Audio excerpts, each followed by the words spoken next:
thought what we would do today is look over a couple of verses from the Gita.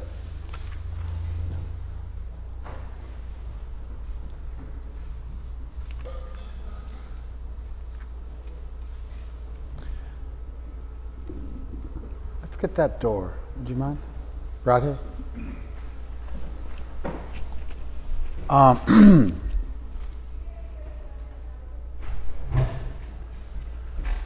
A lot of times when people read sacred texts, they open a book to a verse. How's my volume? Yeah? That's what I'm thinking, right? Yeah. Like them in the back, they're like, yeah, and you guys are super close. And they're saying no. I just think they didn't want to get up, so that's why they were doing that. Is that a little better? I'm actually just talking louder. I don't even know if he's turned it up at all. I don't think he knows what he's doing. Did you? Come on, man.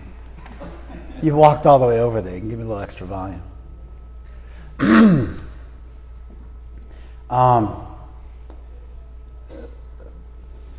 A lot of people, when they look at sacred texts for inspiration, they just open them up to a verse and they read the verse and they try to figure out what's being said, what's intended.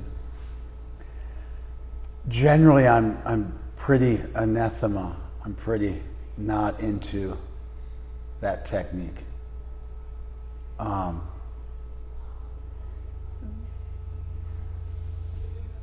If a book's written as a book with chapters and sequential verses, the implication of it is that it's meant to be studied in its entirety.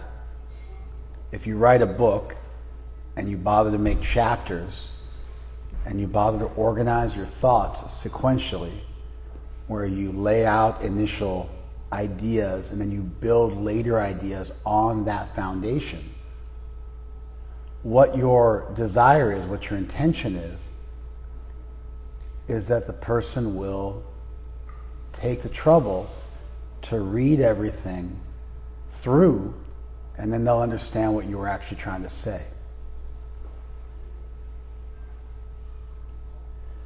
Taking a chaotic mindset, that's the randomly flipping the pages of a book and opening up to a particular verse, or rolling dice at a crap table,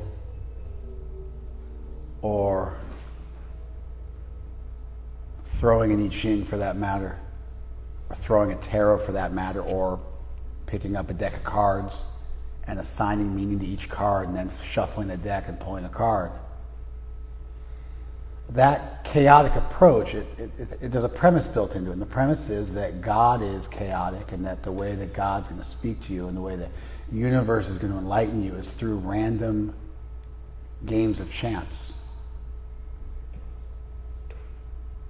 That's the unstated premise, that's the best that's out there. Your higher power has, like, the best they can do is just to influence a random game of chance, and you pick a card out of a deck, like a magic trick, and that's the one. And that's how God operates in the world. Did you guys follow that? It's an unpopular point of view, especially in,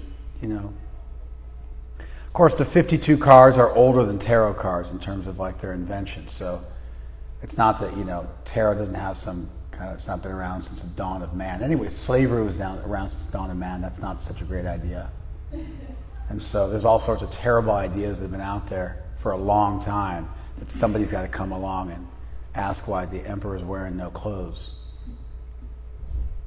So I'm living in a world, and this world is filled with laws and rules. And I don't mean laws like don't drive over 55 miles an hour. I mean laws like gravity and entropy, universal ways in which the universe operates logically and reasonably. This inspired Greek philosophers so much, and early Christian theologians, that they went big and they said, in the beginning was Logos, and Logos was Theos. In the beginning was logic, and logic was divine. When they saw something that made sense, like geometry, or a principle in nature, or when they saw a point in thinking that made sense, like the law of the excluded middle, and the law of identity, and the law of non-contradiction, the basic rules of propositional logic, they felt that these things brought them closer to divinity, and that logic and reason weren't antithetical to divinity. They were actually a sign that you were on the right track and you were getting closer to the truth, to the divine. Somewhere along the way, a couple hundred years ago, a few hundred years ago, during the Renaissance, that changed, and then faith got contrasted to reason, and belief got contrasted to logic. But it didn't used to be like that for most of recorded history. And so you look around you, which is all you can do if you don't want to just blindly adhere to some text. You look around you and you find that you live in a universe that's normative, that's logical, that's reasonable. We are also like that. That's why you can say something like, all women are mortal and Katie is a woman, and therefore, everybody can do that. Even if you didn't take a logic course in high school or college, everybody can do that because our brains actually work logically. We see patterns. We notice natural connections between things. We notice when the consequence naturally follows from the premise. You know, that popular definition of insanity that is to do the same thing over and over again but expect a different result, because you should know that if you do the same thing over and over again, you're going to get the same result.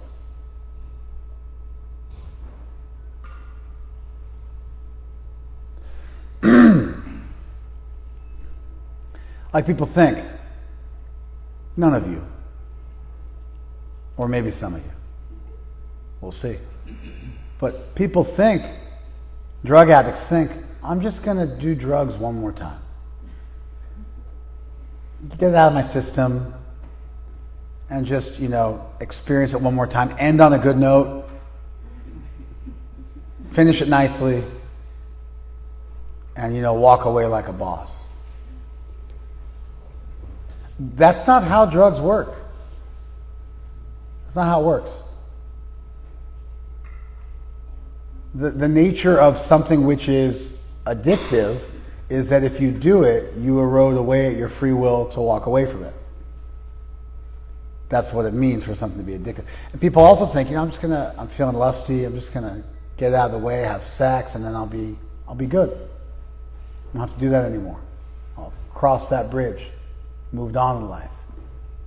There's all sorts of things in this world that don't work like that, where you do something and you actually become dependent on it. It becomes a coping mechanism. It becomes a regular part of your life.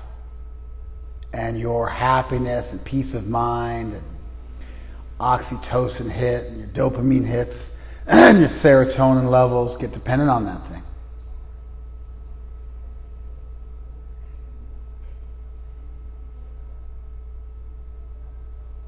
And so you look at the world and you find you live in a world full of logic and reason. And so then the creator of that world, that would also give you an indication. Like if you meet somebody and they're black, then it's a pretty good indication that their biological parents are also black, at least one of them.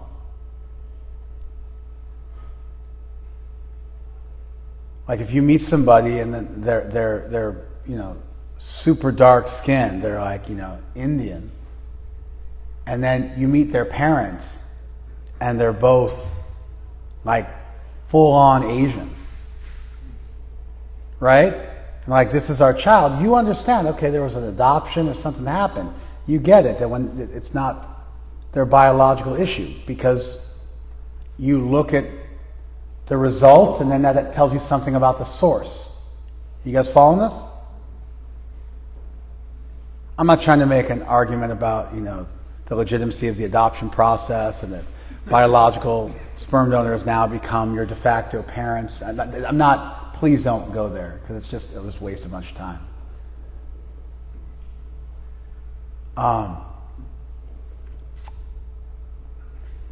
We wake up in this world, we look around, we're trying to figure, you notice that we're conscious, that consciousness doesn't come from chemicals. Seems like there's something more going on. Hello. Good to see you, man. Nice to be here. You good on that bench? You want me to bring you a chair? We're good. Okay. Oh, hey, Kat, let's fix him up with that. Let's get that back sitting strong for him.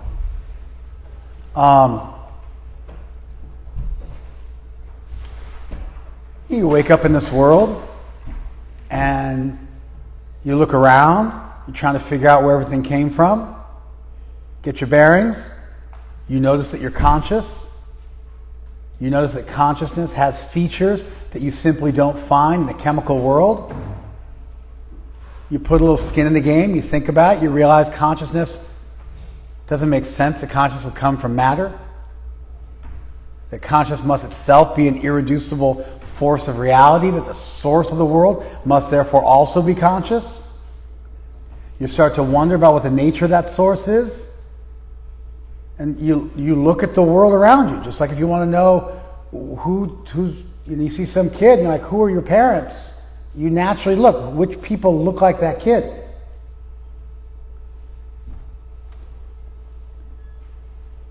It's natural.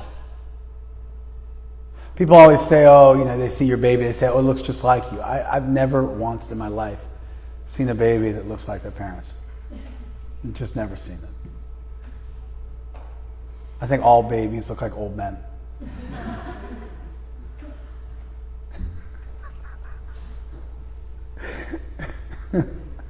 Anyway, but as they grow up, you start to see some of the features of their parents and the kids. And if you're trying to figure out whose kid are you, you look around, like who do you look like? Then that's a good indication. We look around the world and we find that the world follows patterns and rules and laws, and it's reasonable and it's logical. That says something about the nature of the Creator. To then jump from that to assuming that the way the Creator is going to speak to you is through influencing random games of chance, I don't get the jump. The jump doesn't make any sense to me. If you live in a reasonable, logical world that follows rules and patterns, then you would look for that same thing in your spiritual tradition. And instead of throwing a tarot or an I Ching or I Ching or reading some tea leaves or looking at clouds in the sky or throwing bones on the ground and seeing how they fall on the ground, or throwing jacks on the ground for that matter, playing marbles, or playing the slot machine to try and figure out what God wants you to do next, or playing roulette, which are basically the same type of thing. It's a random game of chance. And assuming that God's going to influence that random game of chance to then send you messages. It's super conspiratorialist, actually. I worry about people who are into this stuff, because they're the same kind of people who get into these radical conspiracy theories. Another way of approaching it is that you should take the course and systematically go through a spiritual text and learn a tradition and see what comes out of that. So you ever done that thing where you're feeling really confused, and so you just open a book, like your sacred text, and look for a verse and look for knowledge? You know that? I never do that. It's never how I roll. I talk to my teachers. I systematically study sections that have to do with the subject I want to know about. I do all sorts of stuff like that. I do put time, I pray, I do all sorts of stuff. But I don't flip. Nor do I roll dice, for that matter. Like I don't take out some dice and which one of the 12 chapters of the Gita am I going to study? Here you go. And then I roll them again. Which verse from that 12th chapter? But that's what this is.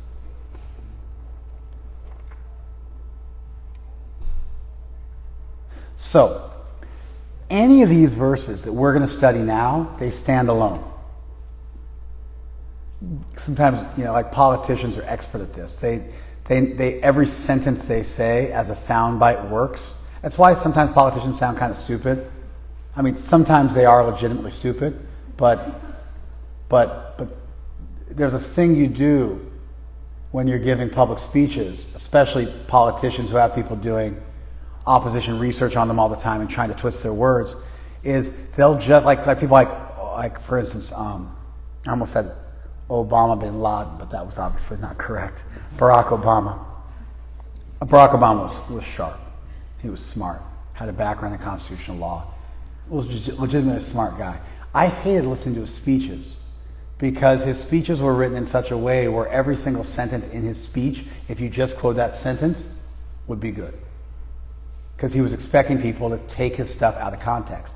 Like, for instance, if I was to say, hey, you shouldn't eat animals.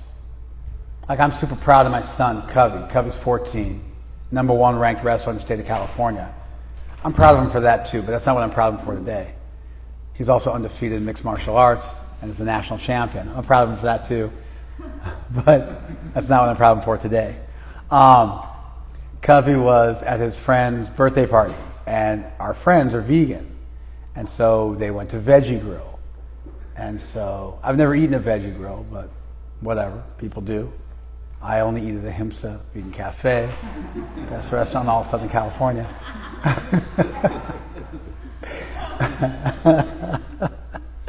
That's my restaurant.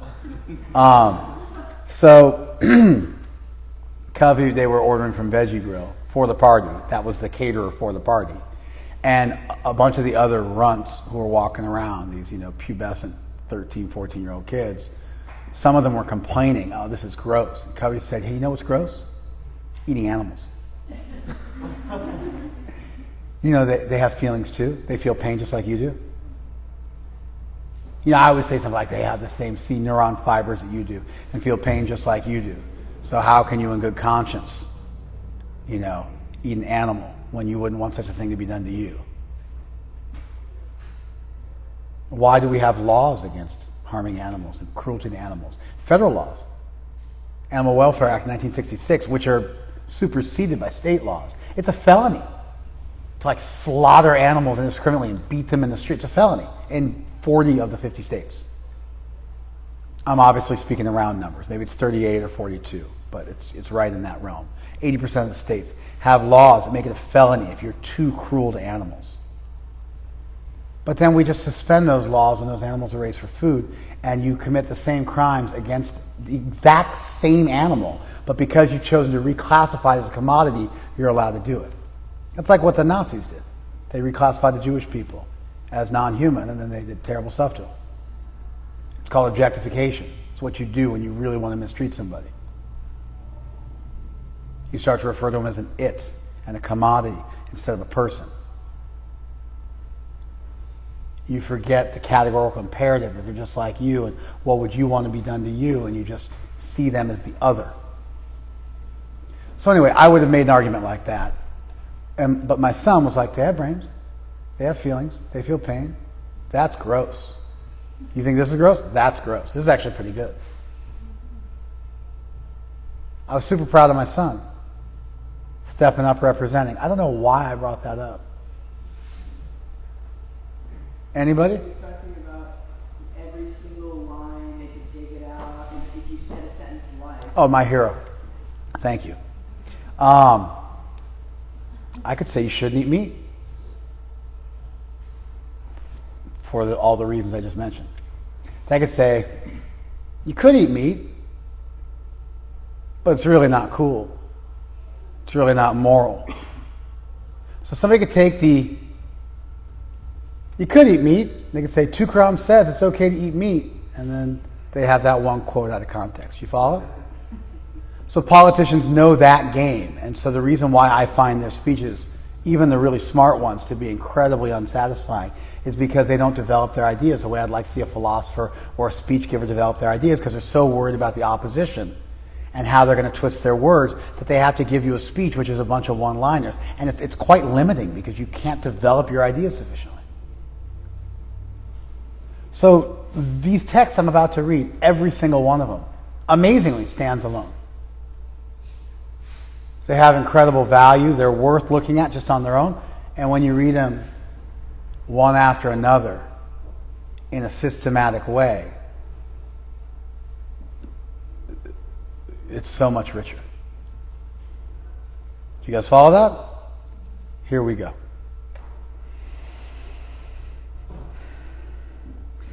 Devadvija Guru Pragya Pujanam Shaucham Arjavam.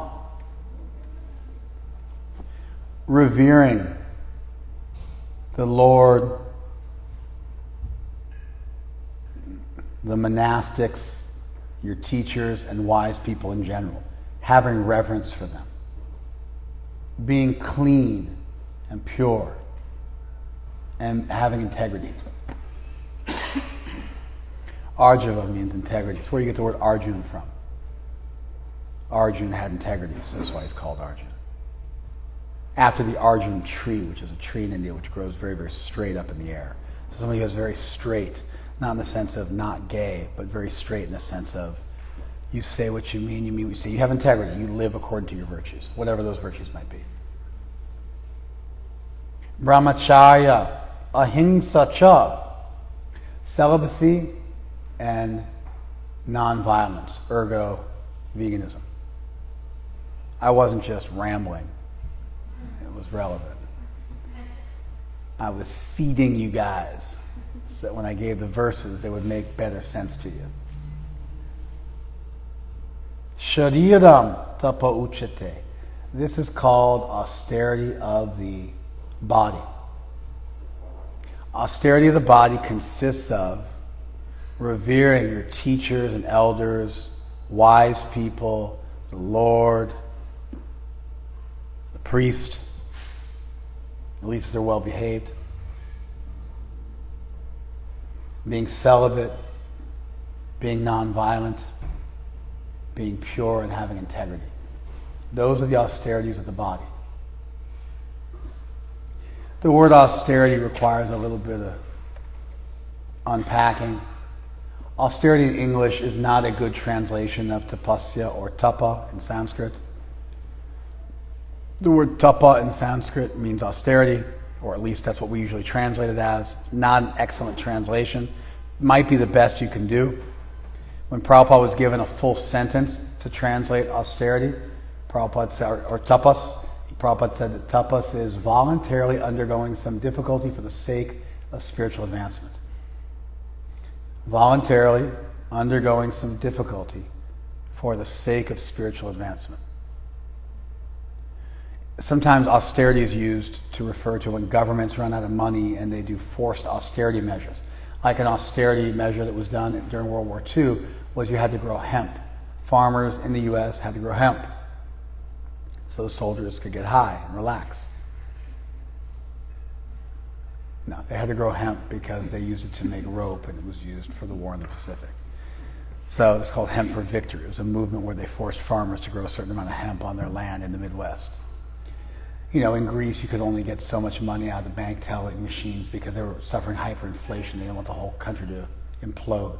And so usually we encounter the word austerity for forced austerity measures implemented by governments. When I was a kid growing up, there was this thing where we got into it with OPEC, and they stopped selling gas to the U.S., and we had to depend on our own supplies for gas instead of gas shipped in from the Middle East, which is really kind of at the center of 90% of the wars and armed conflict in the last century globally.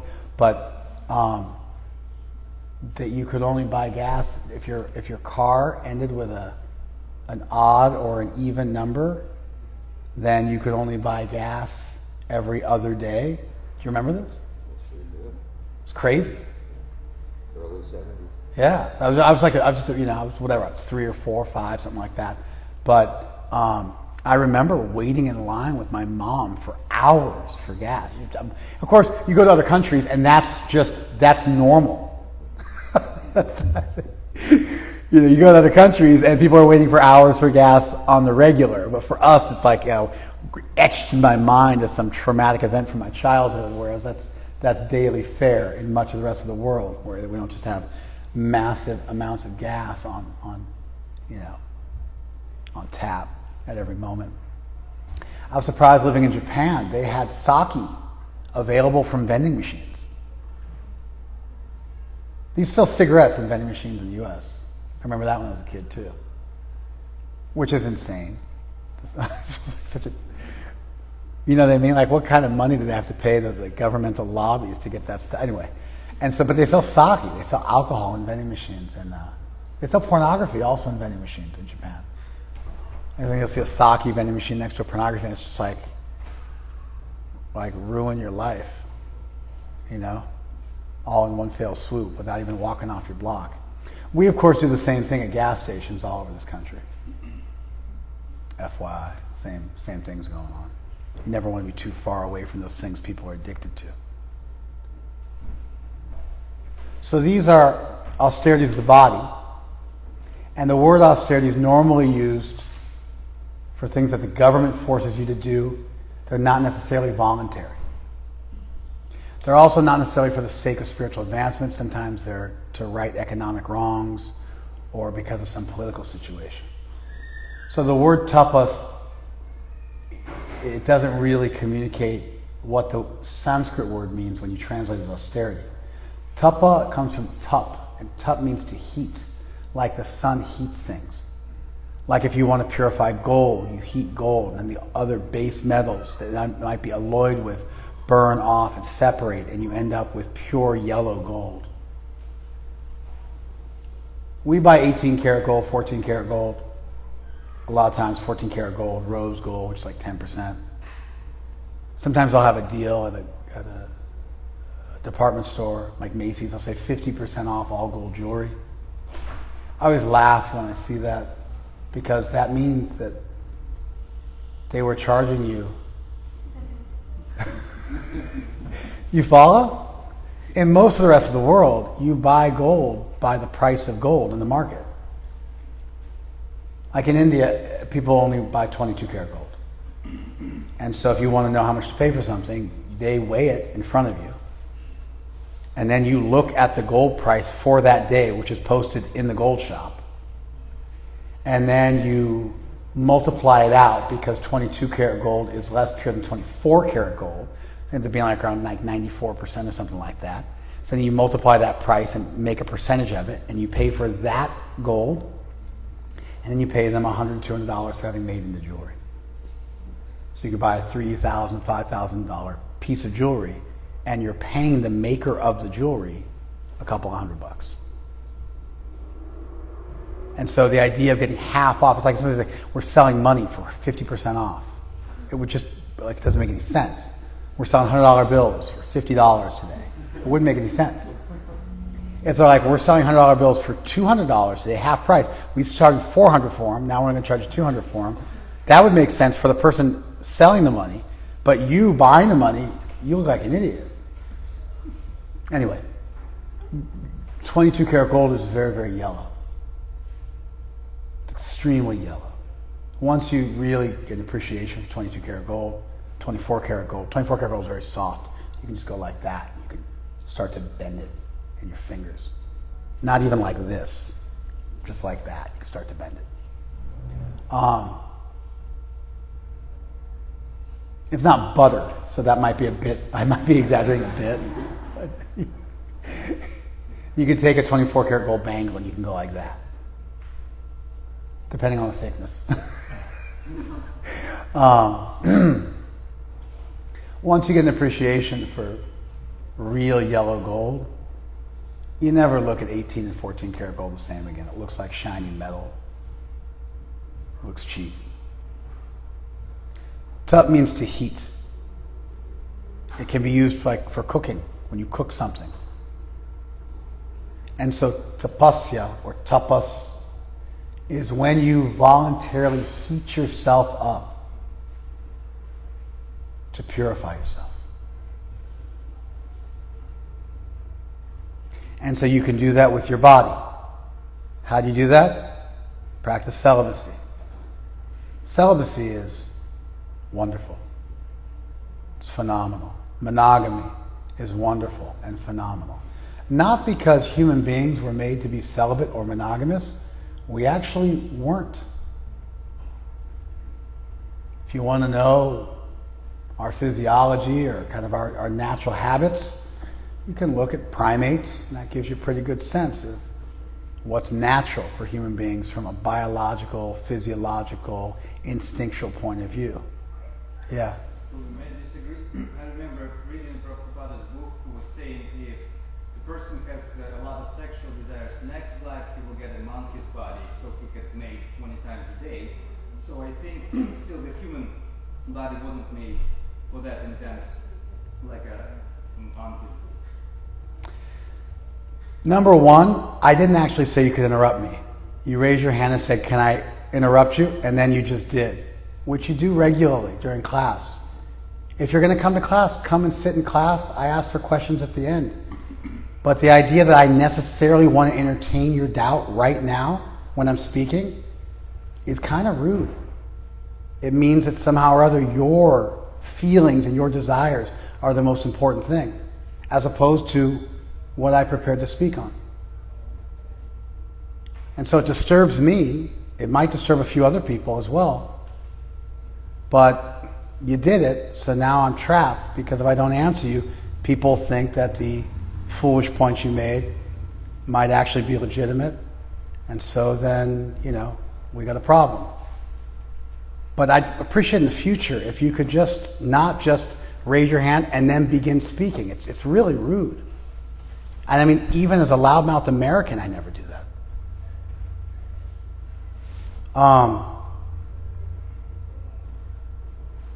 What did you mean by saying not a lot of Americans do that? I am a loudmouthed American. I'm not a cultured Russian like yourself. Yeah. We are famous internationally for being the most obnoxious people on the planet. If you travel around the world, you will find that Americans are generally thought of as being the most obnoxious people on the planet. I'm saying that even for somebody like myself, who is from the country that has won every award globally for being obnoxious known to man, we've got the gold medal in obnoxiousness. Even I don't interrupt people in the middle of their speeches. What to speak of people who are my elders, who are older than me, who've been members of our tribe for longer than me, so many things. I don't do it because it's just rude. So I was making the point that you as a cultured Russian should not do this, because even I as an uncultured American don't do it. It was a little like, I don't know what it was. It wasn't really passive aggressive. It was a little bit more overt than that, but that's what I was doing. Of course, now you're interrupting me again, which means I got to now again make that point, and it's taking us even further off track. If you want to know what human beings are made to do physically, and you don't want to go to a sacred text and just blindly follow a sacred text, and you don't want to just be like, the Christian says this, and the Muslim says this, and we say this, and now you have no evidence to support your point of view, other than your guru says it. So when the Christian goes, you're all going to hell, and it's like, that's as sophisticated as your argument was. Instead of that, I was trying to give an argument that actually had some evidence to support it, and it wouldn't just convince people who already believe what you're teaching. Your level of sort of intellectual engagement is like a Christian who walks up to you on the street and goes, you have to give up what you're doing and follow Jesus. To which I usually go, okay, let's do that right now. I accept, follow Jesus. I'm good, I'm out. Plus I was baptized, so I got that in my pocket too. So like, if you accepted Jesus, I'm like, yes. August 6, 1972. I'm gold. Adios. But if somebody says to you on the street, you got to follow Jesus or you're going to hell, and you're like, really? Why? And they're like, it says so in the Bible. Of course, it doesn't say that in the Bible, but anyway, they say it says so in the Bible. Yeah, but if I believe what it says in the Bible, then I already would be following what you're saying, And therefore your argument is circular because you're assuming what it is you're trying to prove. And if I question you and go, why should I do that? It means I'm not accepting the thing that you have arbitrarily in your pocket. I need some actual evidence that's universally applicable. So when we look at how would we legitimately figure out what human beings naturally do in their natural habitat? What would we look to? We would look to the animals that we most closely resemble. And we find that animals, generally speaking, are polyamorous, specifically primates. Now, I've been celibate or monogamous my whole life. I was celibate from the age of 16 to 25. I got married. I've never cheated on my wife, and I've been married for 24 years now. So I've spent my whole life being either celibate or monogamous. Anybody got me beat? Oh, by the way, when I say celibate, I mean fully celibate. No masturbation whatsoever. No nonsense, any way, shape, or form. No holding hands or kissing or anything like that. 100% stone cold, ice cold, in a freezer, celibate, voluntarily from ages 16 to 25. Anybody got me beat on the celibacy tip? In the throes of their youth? Don't look at me.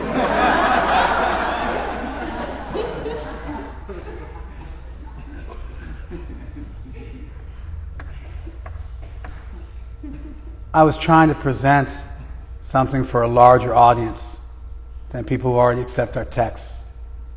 And I was making the point that although animals may not practice celibacy or monogamy, even the animals that we most closely resemble, we also do lots of other things that animals don't do, like fly in airplanes, wear clothes, cook our food, build houses, build churches, philosophize, have language, write books, think about the nature of reality. We are unique. We're unique because we're born thinkers. We're apex predators, despite the fact that we don't have claws or really good teeth or good fur, and we have to wear, I'm wearing a jacket, it's the summertime. I'm wearing a jacket and a hat, it's the summertime. And so we are apex predators not because of our physical prowess, but because we're so brilliant compared to the other animals on the planet. And our brilliance gets us into trouble. We destroy the planet way worse than any other animals would. So there's also a sense in which we're the stupidest animal on the planet because of the kind of havoc we wreak all around us and how we destroy the planet which we depend on for our existence. But it's still brilliance in a twisted sort of way. So, we are unique. And although it may be unnatural, raise your hand if you found celibacy to be a little bit difficult to do. Yeah, thank you. There's the proof it's unnatural. Duh.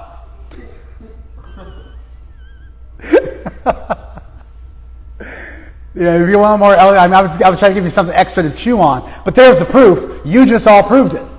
Look in your own heart. You'll know the truth of what I'm saying.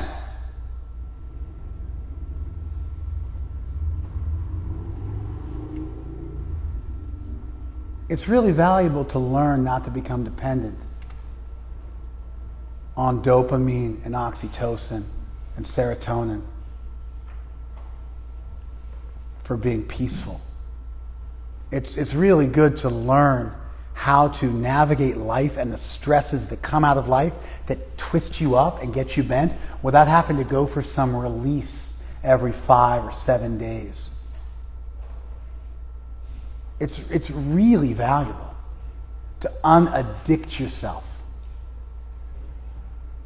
And the primary ways people are addicted in this world are sex and drugs, money, a little bit of austerity, voluntarily accepted, has tremendous value in the way you eat, in your gluttony by not eating animals, and having cruelty by not exploiting other people, and being chaste and monogamous or celibate.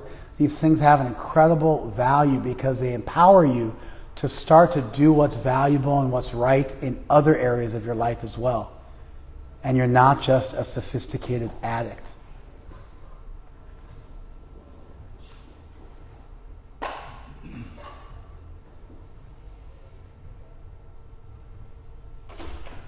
How many of you drink coffee? Don't raise your hands.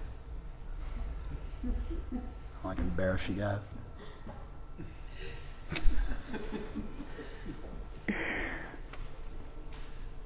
That's not a good one either. Caffeine is physically addictive. You go through withdrawals when you come off of coffee. How do I know that?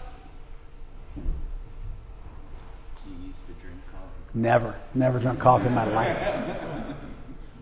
Missed that one, by God's grace. But I just know because I've read up on it and I've counseled people who are coming off of caffeine addiction. It can be a little rough. Get headaches.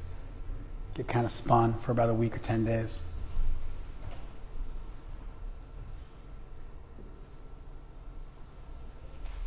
There's all sorts of ways in which people addict themselves to their body and become kind of slaves to the flesh. Unpicking some of that is valuable. Gives you an incredible degree of focus. How many of you have a hard time going to sleep? Ever? Raise your hand if you ever have a hard time going to sleep. I never have a hard time going to sleep. Used to. Sometimes I would try to go to sleep, close my eyes, and my mind would be racing with thoughts. You ever had that happen to you before? Doesn't happen to me anymore. My mind races, and I just turn it off. Tell it to shut up, go to sleep. That's because you don't just have to do austerities with your body, you can also do austerities with your mind. It's interesting, but when we think about self-control and things like that, we usually think of physical restraints. Here's the next verse. Mana prasada somat vyam maunam atma vinigraha bhava sangshuddhir ityetat tapo mana samuchate. The austerities, or the tapas, the heating gold to purify it, that actually requires a bit of voluntary acceptance of difficulty. That heating up, that allowing yourself to cook so you get a higher taste, so that you never go back to 14 karat gold because it's just not as shiny anymore because you've had the real thing.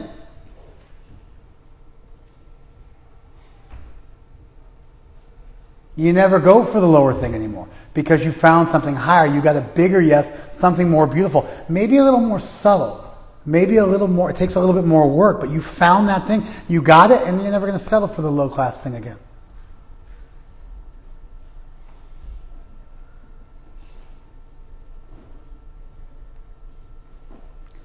You can also do that with your mind.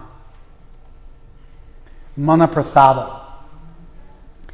Prasad, you guys may be familiar with that term. We use that term a lot here. It's part of our lexicon. Prasad means something which has been on the altar, which is coming off the altar. What would be called Eucharist within Christianity and Catholicism. Some sacred item from the altar, a flower from the deity, or the food which is offered on the altar. We call that prasad. It's not the primary meaning. I'm aware that we use that term like that, but that's a secondary meaning. The primary meaning of prasad is tranquility. It comes from sad, which means to sit down, to quiet, even to degrade or to sink low. But prasad means that it's something which calms you down. Mana prasada, to calm your mind. We normally think of calming your mind as being the result of having done some other thing. But calming your mind is also the result of calming your mind. Did you guys follow that? You can also practice calming your mind and controlling your mind. Mana prasada, calming your mind. Saumatvyam. Soma means moon. Saumya means cooling. Sweet and beautiful because the moon has rays, but those rays are cooling rays as opposed to the scorching rays of the sun. to really appreciate this, you have to be in a place where it gets real hot. Southern California might not be the best place, at least if you're by the coast. You might have to go to like, I don't know, the Inland Empire or some other ungodly place where people, for some reason, are banished to live. My friends are from the Inland Empire. They also own a coffee house. But see, they're just taking it, man. They're letting me do my thing. They're not like making my life miserable by giving me too many things to think about. The scorching rays of the sun, but then the cooling rays of the moon come. And we have so much electrical pollution, light pollution, that you don't really appreciate how important the moon is. Because if you were out, let's say in the desert, somewhere where there's no light pollution, and it's a dark moon night, that 1 out of 30 days where there's no moon, FYI, in case you didn't know that, the moon goes through a cycle from a dark to a full moon and back to a dark moon again. So 1 out of 30 days there's no moon in the sky. Those days in the night, like when it's like that, you can't see anything. You can't see anything. It's pitch black. There's no light pollution. And then when it's a full moon out there in the desert, it's like magic. You can see, but it's like it's night and it's the moon, but you can also see, and it's almost like a gift from above that you can see and do things, even though it's night. We don't experience that so much, like I said, because of the just incredible amount of light pollution that's due to there being electricity everywhere. Mana prasada somyatvam, it means gentleness. Monam. Shh. Mona means being quiet. It also means being thoughtful. It comes from muni, to think. And so mauna generally is either silence or thoughtfulness. Atma vinigraha, self-control. But this is a mental austerity. The physical self-control has already been listed. Self-control in terms of choosing what you want to give your time to thinking about.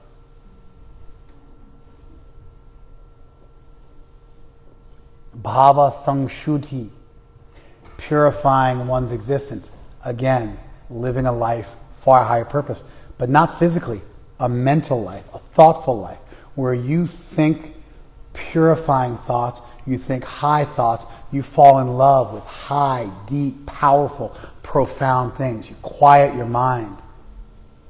You become pensive. You don't just run wherever your mind wants to run.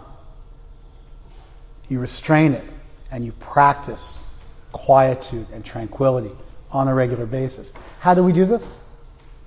How do Hare Krishna people do this? Yeah, that's it. Chanting, meditating on the deity. We also have elaborate systems of meditation in our tradition as well that are oftentimes overlooked.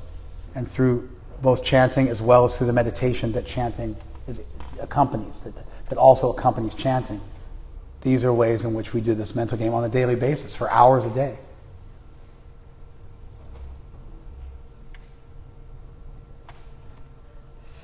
Tapa manasam uchate. That's the austerity of mind. And then right in between the two, I actually skipped a verse. Right in between the two. Anudvega kadam vakyam. Speech which doesn't agitate other people, doesn't disturb other people. Vij means like it's sharp, disturbs people. Utvij means you create that in somebody. Anudvega. It's like he's doing that for another person. So one is utveg is to yourself, anudveg is to another.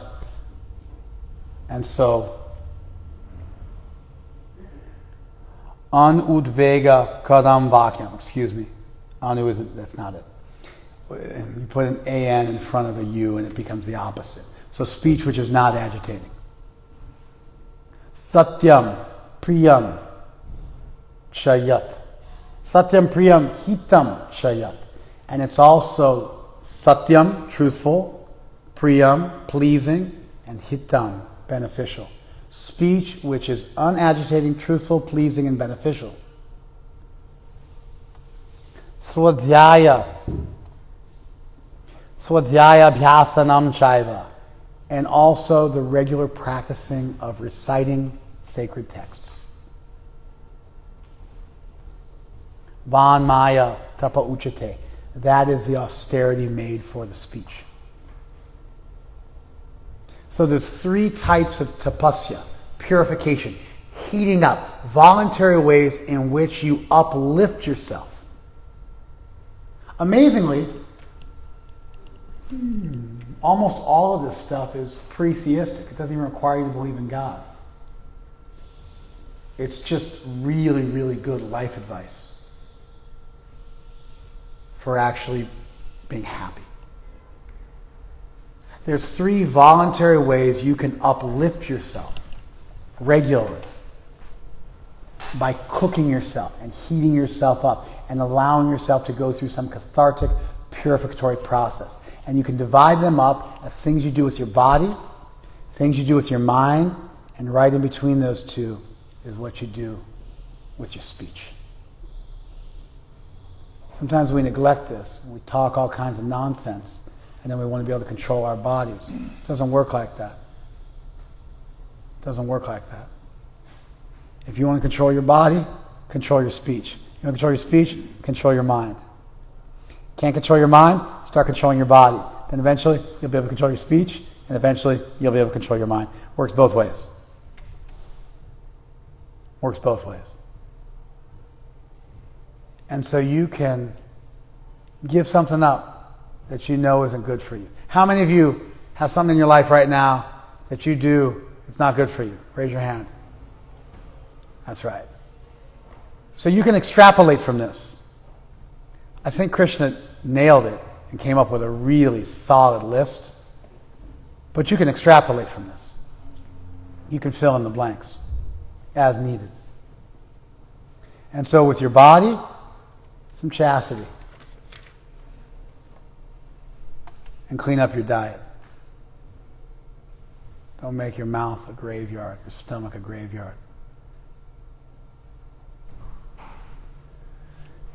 Living means killing something. You got to eat something. Eat real low on the food chain. Eat plants. They don't feel pain.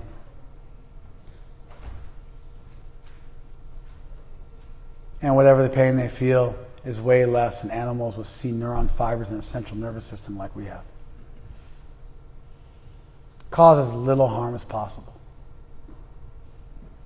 Don't make your stomach a graveyard. Don't sleep around and become addicted to sex. It's just like a drug addiction. Everybody's just cool with it. Like cigarettes and alcohol, everybody's cool with, but they're just as horrible. People waste their lives because of their uncontrolled senses. Yeah, I mean, people have affairs, they get divorced, do all sorts of nonsense. It just ruins the lives of their children. Every metric they've been able to come up with.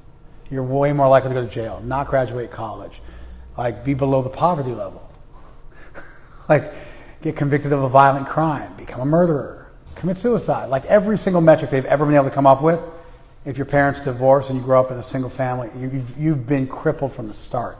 They've handicapped you. Your parents have handicapped you.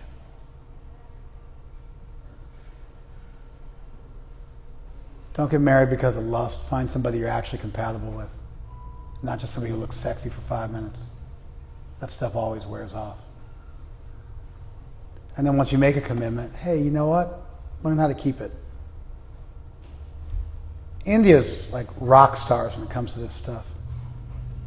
You know, there's like 1% divorce rate in India versus 50% in the US. For people from India, if somebody's been divorced, they look at that like we would look at somebody who ate meat. Like oh, you've been divorced? Like, oh. It's like some awful thing. Because why make a lifetime commitment if you're just going to then get out of it? Like, why make the lifetime commitment? It's not good for you. Like, it cheapens your whole thing. I'm going to make a lifetime commitment. And then I feel differently today. The thrill is gone. So I'm going to pivot, make a move, switch it up. What does that say about you? Don't make a lifetime commitment for the tax benefits. But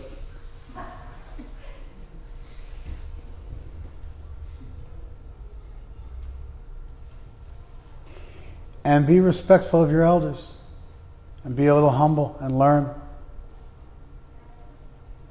And yeah, be clean. And have integrity. Keep your word. That's what you do with your body. And then Mana prasada somyatvam. Be gentle. Be mona. Be thoughtful. Make your mind peaceful. Bhava sangshuddhi. Live for a higher purpose. Atma vinigraha. Control your thoughts and think about the things that are worth thinking about. Learn to leave aside the rest.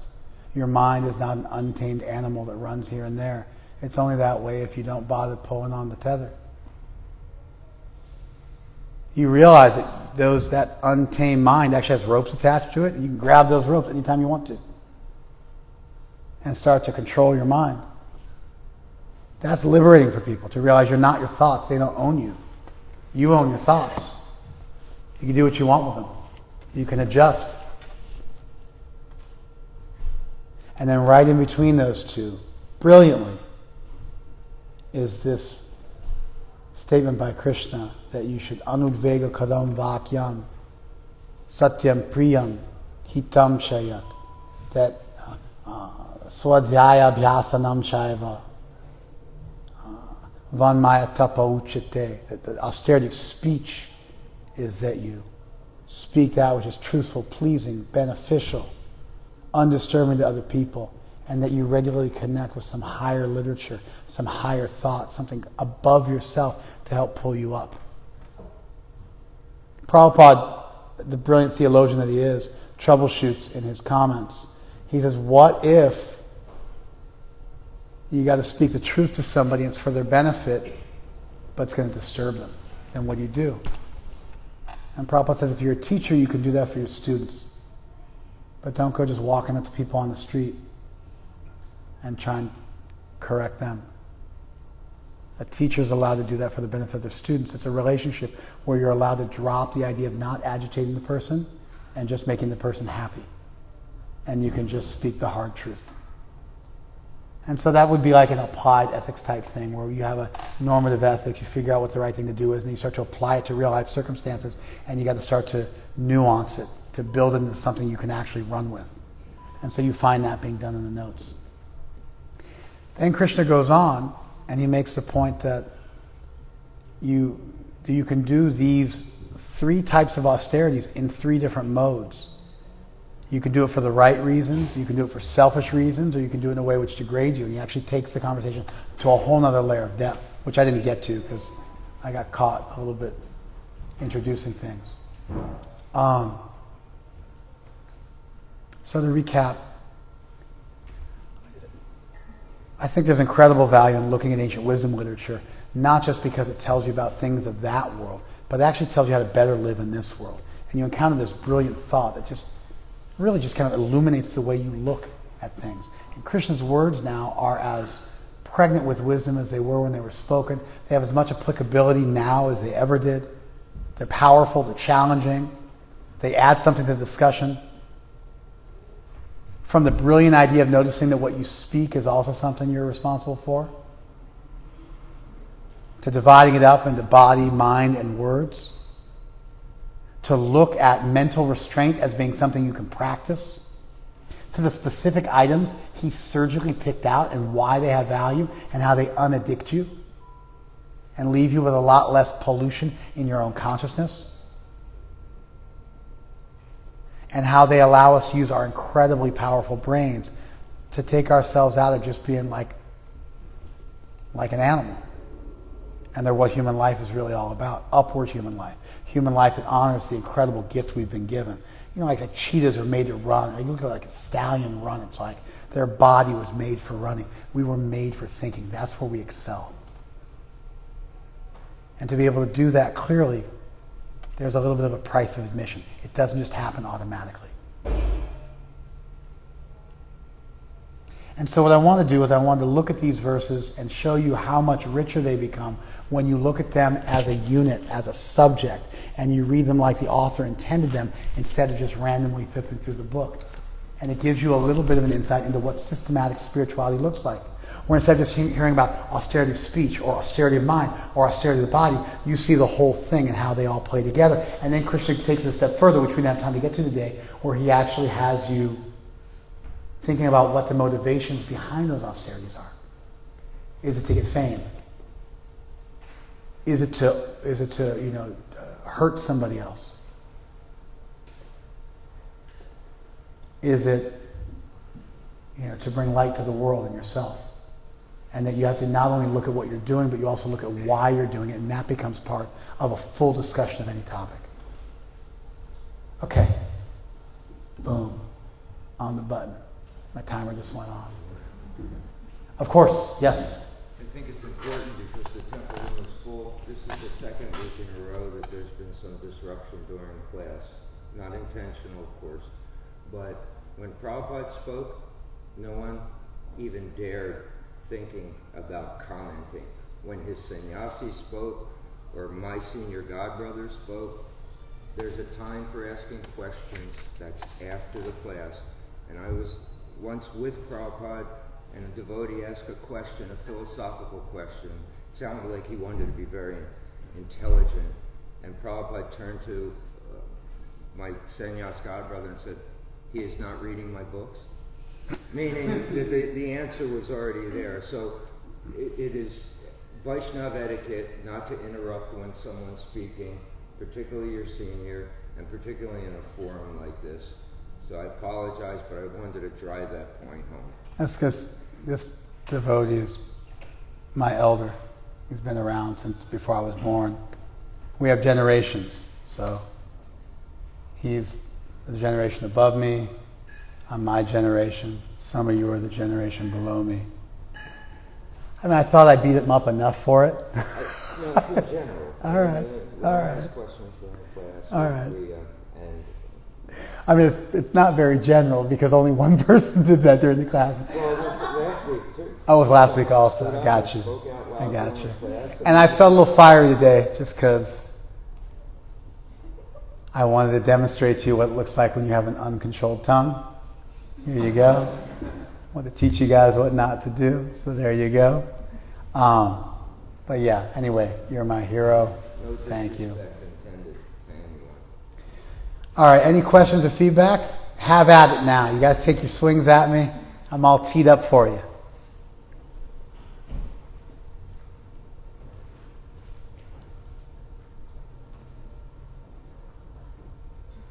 no one else will speak, I'll say something. Please, yeah, of course. You started by describing how the universe is not chaotic.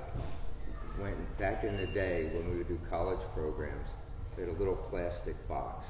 And this plastic box contained every single piece of a watch. Every little tiny wheel. And Maharaj would hold it up, and he would describe just as I did, and he'd pitch it to one of the students and say, "What time is it?" And he'd shake it, and it has to be put together by a watchmaker. There has to be some order. I always thought that was brilliant, just because it got that out of the way. You know, it just ended it right there. Actually, Richard Dawkins, the famous evolutionary biologist, wrote a book called The Blind Watchmaker to just take on this exact point. That what you said is an argument for design. In other words, when you look at the nature of the world, it indicates there is some design behind it. And so there are ways you can argue against that, and certainly people have. It's a debate. It's a tennis match. There's like hits back and forth. But that argument for design is still a legitimate argument in current philosophy. It is still a good argument. There's more sophisticated ways of making the argument. There's counterattacks and this and that. But it's still very much a legitimate argument that still finds its way into current journals on philosophy. Yeah, and I appreciate it very much. And that was exactly the kind of argument I was trying to make. It's a teleological argument going all the way back to the ancient Greeks, and it's got like a multi-thousand-year history, and including in our own text. Yeah. Yes, sir. You mentioned tapasya as the rising of heat. Why is that heat good, and what is that heat? And then also you said celibacy is great. So what are the benefits of being celibate? I mean, I'm a little confused because I tried to, in today's class, answer exactly those two questions. Like I thought I answered both those questions. I believe the celibacy, there were some reasons why it was great. Yeah, I mentioned about not being addicted, being able to focus your mind better, being able to keep your commitments, not being a slave to your senses, how we think of being addicted to drugs being wrong. We don't realize that most people have a mild sex addiction as well. I give like multiple arguments. I didn't, make the whole class about it, but I outlined multiple arguments for why there was a benefit for practicing self-restraint, how it destroys marriages, how that's terrible for children. I mean, I really ran with that one. I think probably more than any other things, I ran with that. Okay, so I guess I tacked it on because I was so impressed with that statement when it kind of hit home. You just wanted me to just try to you wanted to throw me a softball and see if I could knock it out of the park? Or if there was a main gem that had slipped through. But the tapasya, I'm familiar with the term, but I didn't realize that it was a rising of heat, and that heat... The word tap means heat. It's used in Sanskrit, secular literature, to refer to cooking even. And so the word tapasya was chosen by our philosophers thousands of years ago to speak about when you do things which are not comfortable. They create some heat, but they're ultimately good for you. They're cathartic. You undergo a transformation as a result of that heat increasing in your body and mind because it burns away all that you're not. The same way that gold, when you heat it up, that metals that aren't gold, they always have a lower cooking point. And so they get burned off and you're left with just like a pot of molten gold. And so that was what I tried to explain this. Was it? But heat is metaphorical for the distress that we experience when we go to tapasya. No, that's another, there's also tapta try, which are the three afflictions, like pain that you suffer from your body, your mind, and from other people, and from also natural disasters. So we also call that tapta try, the three afflictions, also the three heatings. So the word heat is used both in a negative and a positive way in our literature to either refer to the pain you undergo that's bad for you, that's part of the material distress, or the process you go through where there's some difficulty, but it's ultimately for your benefit. And so, ultimately, I don't want to go too far ahead, but ultimately, tapasya becomes enjoyable. I can give you guys an example you can all understand. When you haven't worked out in ages, and you go to the gym, you come back from the gym the next day, this part of your arm hurts. You did curls. They're made to work out your biceps, which is these two muscles. But this part of your arm hurts. Why does that part of your arm hurt? Because you're just so out of it that your tendons and ligaments aren't right.